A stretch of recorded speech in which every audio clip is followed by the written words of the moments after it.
बाड़ू खिसियाइल धनी बोलेलू झनक के हो बोलेलू झनक के। हाथावा के चूड़ी कैसे फूटल बा चनक के हो फूटल बा चनक के। देखी दूरे रही तो बाड़ू खिसियाइल धनी बोलेलू झनक के।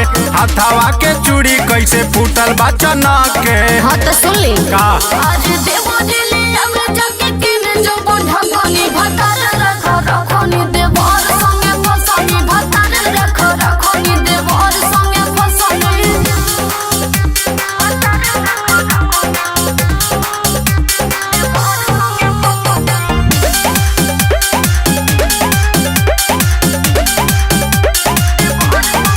देखो ले रहने फोटो तोहर मोबाइल में चिपक के एही से का बोला तारू जान हो झिझक के। हाँ तो का अरे मान जा देखो ले रहने फोटो तोहर मोबाइल में चिपक के एही से का बोला तारू जान हो झिझक के। बोली ना अरे जगे जगे रोते में कोई दिल तो कमी भतर रखोनी देवर संगे फसनी भतर रखोनी देवर संगे फसनी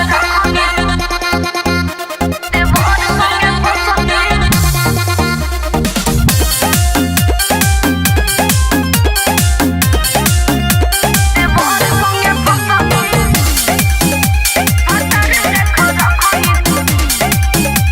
देवर संगे फसनी लागे रोज सुतो तारा सबंत के मकान में कर तारू रगड़ा झगड़ा कर के पलान में। वैसन कामे कइले बड़ा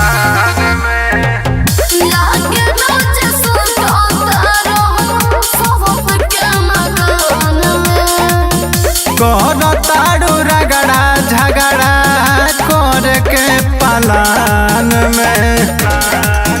अरे रित ससुनी लालो जख में चट चटनी भतर रखोनी देवर संगे फसनी भतर रखोनी देवर संगे फसनी हम सब जवानी देवरे पलुटा दे।